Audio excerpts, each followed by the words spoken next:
All right. Well, if you're a professional voice actor or audiobook narrator, you have one job, and that is to stay in the game as long as possible. Voiceover is not a long game. It's an infinite game. Author Simon Sinek says that in finite games like football or chess, the players are known, the rules are fixed, and the endpoint is clear. The winners and losers are easily identified. But in infinite games like business or, voiceover, or even life itself, the players come and go, the rules are changeable, and there is no clearly defined endpoint. And in VO, we know this. The players come and go all the time. People every day are coming into and going out of this business. The rules of voiceover are changing all the time. This audition wants natural and authentic. This one wants classic announcer. Yet this third one wants quirky and offbeat, and on and on and on and on. And of course, in voiceover, as in all business, there is no clearly defined endpoint. That's why you hear it often referred to as a journey. There is no destination. Again, your job as a VO pro is to stay in the game as long as possible. So, what are the biggest threats to staying in the game? I'm so glad you asked, because that's exactly what we're going to talk about today. Here are the 6 reasons you'll quit voiceover. Number 6, you're undertrained. The single biggest mistake people make in this business is underestimating the amount of skill and training it takes to succeed. Once you start seeking work in this business, you're going to be competing with trained voice actors, some of whom have been training for years, if not decades. Do you really think that 8 or 10 classes is enough to hang with those people? If you do, get out now and take that money and put it towards lottery tickets, because you'll have a better chance of hitting it big there. I will beat this drum until I can't fog a mirror anymore. It takes months, if not well over a year, to get baseline competent in voice acting. And it takes years and decades to get very good, great, and elite, which is, let's be honest, that's not unlike any other profession. I talk to voice actors every single day, and I can't tell you how often I hear something along the lines of this. Well, I trained with so-and-so for a year back in 2017. Really? That's it? Why'd you stop? To be at the top of any profession, you've constantly got to be improving and refining your skill. That's why they call it a craft. The top golfers, tennis players, singers, actors, you name it. They all still work with a coach, the top performers in the world. Do you think that they waited to become successful until they started training with a coach? Or do you think maybe, just maybe, that's the reason they became successful? Number 5, you don't want it badly enough. What does that mean, Paul? I think wanting it badly enough means 2 things. First, passion. You've got to love doing it, whatever it is. For us, it's voiceover. When it's that thing that you love, you know it because you lose yourself in it. Time falls away. Hours pass like minutes. You think about it, even when you're not doing it. You daydream about it. And when you do, it puts you in a better state of mind. You get that little ooh feeling, And the second thing about wanting it bad enough is purpose, a strong why. And for most of us, that why has to be bigger than ourselves. When things get really, really hard, and they will get really, really hard, you need a why bigger and stronger than yourself to get you through it. Just loving the work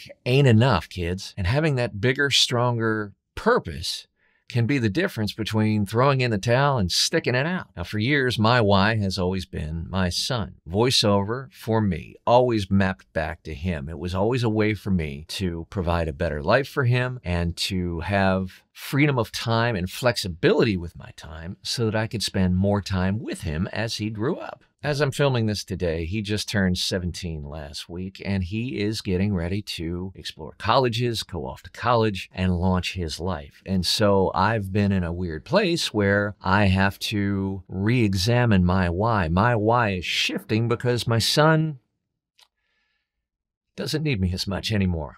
And My why is now shifting to helping other voice actors, as I have been for a while, but the sort of weight that I'm shifting from one foot to the other is changing. And so now helping other voice actors succeed in doing what they love and finding their passion and purpose. That's what Paul Schmidt Pro has always been about, but that's becoming a bigger why in my own life. My point is, if it's just about you or just about money, you'll quit. Don't ever let your purpose come down to yourself or your wallet. It's just not enough. Number 4, you lack discipline. I can't tell you how many times in my conversations I hear things like, well, I just don't have the time to market, to train, to audition, to network, whatever it is. I just don't have the time. Really? You got time for Game of Thrones and Candy Crush and Wordle and Real Housewives of Tuscaloosa if voiceover or, good God, anything else you want in life. If that's something you decide you really want it, then you've got to make the time, make the sacrifice to make the time to do the things necessary to get that thing that you want. Every single one of us has 24 hours in a day. It's a cliche because it's true. You have the time, but do you have the stomach to give up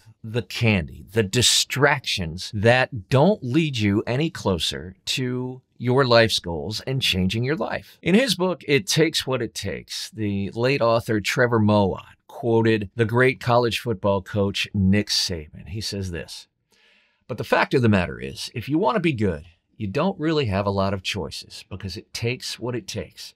You have to do what you have to do to be successful. So you have to make choices and decisions to have the discipline and focus to the process of what you need to do to accomplish your goals." Moawad called it the illusion of choice. Once you make the decision to do something, then you also, by default, make the decision to do the things necessary to do that thing. You can't commit to running a marathon without committing to do the training necessary. You can't commit to taking care of your mental health unless you commit to taking care of your physical health. You can't commit to goals without committing to the actions and behaviors necessary to achieving those goals. Number 3, you're too isolated. As voice actors, we generally work alone at home in our home studios, especially since the COVID-19 pandemic. And as a result, it's super easy. In fact, it's the default that we're isolated from other voice actors. And when that happens, it's really easy, especially for newer talent who don't necessarily have a frame of reference developed yet, to believe that because we're isolated, that all of our challenges, our problems, our obstacles, all those things that we face are hours and hours alone, right? It's like being on a treadmill in a gym that's completely empty and all by yourself. It's not a lot of fun. And that's why it's absolutely essential to your mental health and your professional mental health to participate in community with other voice actors. Join the Facebook groups, the accountability groups, the workout groups, the meetup groups, right? Wherever you can find and build relationships with other voice actors. One way to do this, of course, I highly recommend the VO Pro community at vopro.app. That link is in the description. Being in a community with other voice actors, other audiobook narrators, other people who do what you do is not only good for your mental health. In fact, it's essential, I believe, for your mental health, but it will also enrich your life. I have hundreds, literally hundreds of friendships and relationships now that I did not have a decade ago. One of my best friends in the world, another voice actor named Craig Williams, is someone that I met through voiceover at VO Atlanta years ago. Number 2, you don't know how to find the work.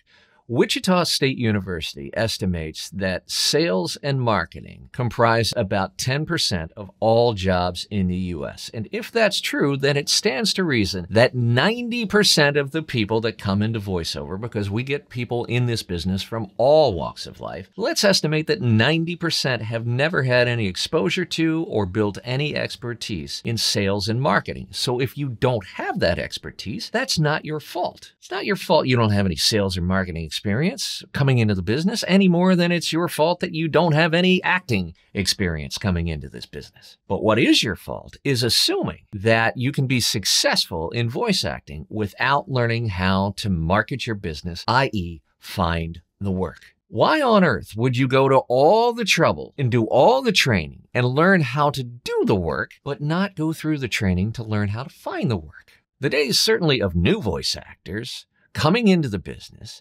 opening accounts on the pay-to-plays, and making a good living are over.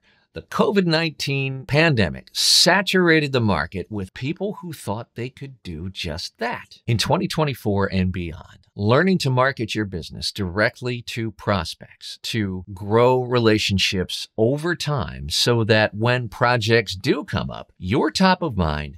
They think of you and send you an audition or hand you a gig outright. That skill is absolutely essential moving forward. And that's exactly what we teach in the VO Freedom Master Plan. That link as well is in the description below. And number one, the biggest reason you will quit voiceover is your mindset is weak. Look, to me, there are two types of people in the world. There are people that make excuses, and there are people that figure it the fuck out. People who tell you why they can't. They have a laundry list of reasons, and people will tell you, I'm going to get it done.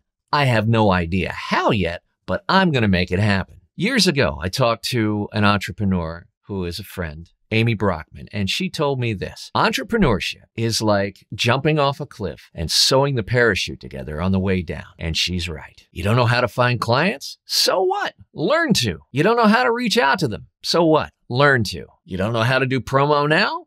So what? Learn to. Marie Forleo wrote an entire book called Everything is Figure-Outable. No one has all the skills they need to succeed when they start out doing the thing that they do.